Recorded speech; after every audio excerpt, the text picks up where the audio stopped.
Alicia Asylum. I'm just making this a response to so you make sure you see it. It does have to do with the video though. I just want to say first of all that that was a heartwarming video of you taking down Billzybobb, because you're right, and that's the one thing I don't get about all this atheist fan bases. Can they not understand an argument enough? Do they not see logically that even if an atheist is arguing for a bad point, if you're going to claim to be logical people who just stick to logic and it being about discovering things, then I call out theists with bad arguments all the time.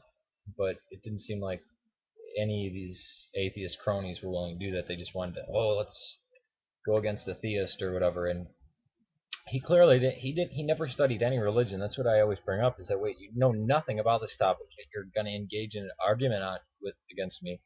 And he does it from a sheerly emotional basis. I said morals don't come from God. They only basically come from God cosmologically, because we're created in the image. We have a conscience. We're self-aware. We know right and wrong, basically. But we're already built into the framework of these civilizations, so we're kind of getting a bad look at it. And he responded to, well, do morals come from man or God? And I said, I already answered that. Well, if they come from God, well, they don't. Well, that with the 10 Commandments and the Levitical law, with you can't slaughter an animal. I'm like, no Christian has ever practiced Levitical law. It's not. What are you doing? You can't show me one Christian sect that ever practiced Levitical. And he couldn't say, okay, you guys are different. He had to, oh no, but you have to still be with Western Christianity. No, his argument fell apart horribly. It's like trying to argue with a Buddhist. If I phrase a question to a Buddhist, why do you believe in a creator God that damns people to heaven and hell? A Buddhist would reply, that's not what we believe at all. We don't have a creator God or a soul or an afterlife necessarily.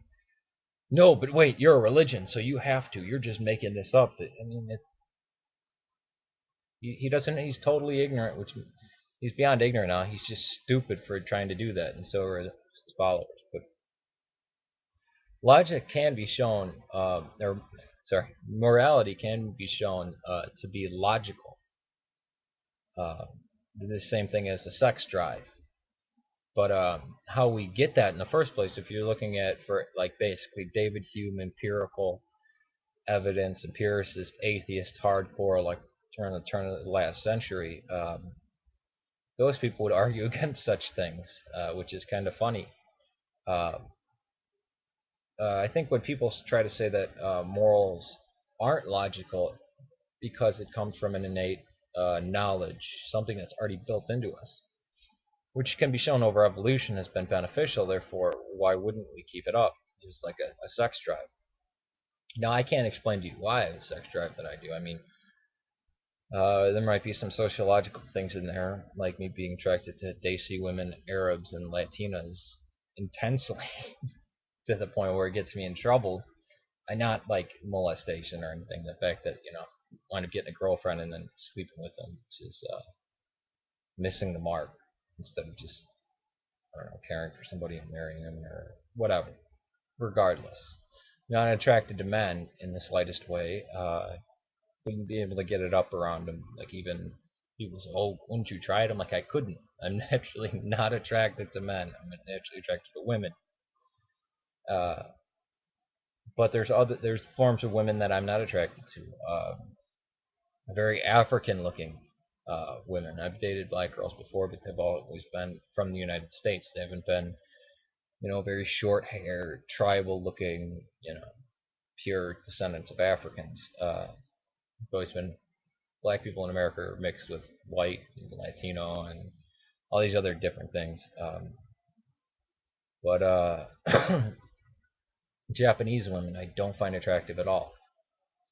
Now, Cambodian and Filipino women I find gorgeous. I don't know why. I've never seen somebody from the outback, Aboriginal people that I ever saw was attractive. Now these aren't thoughts. I'm not thinking this out. It's not logical to me. It's just lust. It's an urge, basically. It's a desire. I can't find any logic to that. Now, I'm not able to step back from that. Somebody else could see and say, oh, wait, you were. I mean, I can make arguments for it, but I think they all fail. Like, say, well, you're part Latino. You grew up in those communities. You also had to go to the masjid, so you were around many Middle Eastern people and Desis, so of course. And you were not so accepted by white people, so you kind of repel the whites and all this other crap. But that all falls apart because my mother is Irish, 100% Irish Catholic, so it just falls to dust. So when you start addressing morality, you kind of have to say what form of atheism you're talking from. Because if it's David Hume's empiricism, no, I mean, he can't even look outside and affirm that the sky is blue. Nope, there's not an eye. It's just me, so I can't say. But then you wind up becoming a solipsist, where so somebody said, well, why do you even do anything? Well, life goes on. So even though he knew a lot of his stuff was crap. But when you're talking about God, when you're confronting somebody who's Orthodox or probably Tao, or I mean, it's a different view. It's the fact that we're already all here. There is beauty and truth and love, and those in themselves are evidence for God.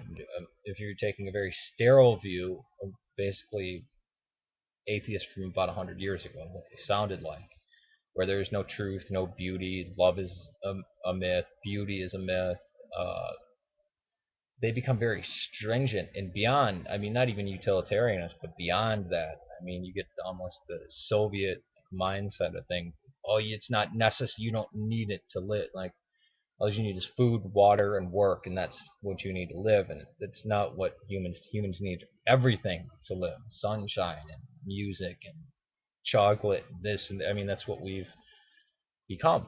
That's what we create. That's what we need. But I think when you get into debates like that, you have to define what type of atheism. And Orthodoxy doesn't see atheists as atheists; they see it as a rejection of the Western God. They don't think they can refute the Eastern Orthodox God, just like they couldn't refute the Tao or Dharma. It's not something to be refuted. Either it's recognized or it's not. Um, that's why debates really do fall apart with the Eastern Orthodox. Uh, just as they would with the Taoists or the Buddhists and all the attacks that the atheists have against Western Christianity, the Orthodox are right there saying, "Yay, we're on your side." I think that's the root of why Billzybobb got mad, because the first videos I made were very pro what he said. I said, exactly.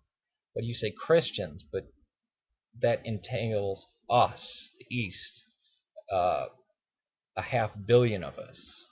So please define between East and West. Well, he didn't want to take the time to learn anything or trust what we said as being our beliefs. But he just thought they were kind of shady arguments like he would use, a slippery trying to scam people or whatever. Not scam, that implies money, but whatever, wiggle room when we were being totally honest. And then he just got filthy and belligerent. He'd have to apologize, be belligerent, apologize, and then he retracts apologies. Well, you already know you're in the wrong, so you're saying I'm going to go back to being in the wrong, and that, or he's very weak. So either he's uh, evil in the empirical sense of it, being a malefactor basically, or he's weak. But it's sure that he's stupid. I mean, that's one thing that we can say. So peace to you. That video was awesome, and yeah, Billzybobb does not use logic, and I by his second video I knew he wasn't an atheist, because even when I was an atheist, I wanted. That's why sometimes I would endorse the Christians, saying, yeah, that's actually right about the Council of Nicaea. It did have then 325, and it had nothing to do with the Bible or Martianism. When I was basically in total non-belief for about 2 years. But he can't do that. He is taken to his religion like Stalinism. It's his own religion of disbelief instead of unbelief, which is hints towards him being a theist because he's in disbelief, not unbelief or non-belief. That's why he sticks by the rigid people who follow him, where they'll just attack. It has nothing to do with logic or thinking or reason. Peace to you. A bad point. If you're going to claim to be logical people who just stick to logic and it being about discovering things, then I call out theists with bad arguments all the time, but against me. And he does it from a sheerly emotional basis. I said morals don't come from God. They only basically come from God cosmologically because we're created in the image. We have a conscience. We're self-aware. We know right and wrong. Because you're right. And that's the one thing I don't get about all this atheist fan bases. Can they not understand an argument enough? Do they not see logically that even if an atheist is arguing for AliciasAsylum, I'm just making this a response to it so you make sure you see it. It does have to do with the video though. I just want to say first of all that that was a heartwarming video of you taking down Billzybobb. It didn't seem like any of these atheist cronies were willing to do that. They just wanted to, let's go against the theist or whatever. And he clearly he never studied any religion. That's what I always bring up, is that, wait, you know nothing about this topic, yet you're going to engage in an argument on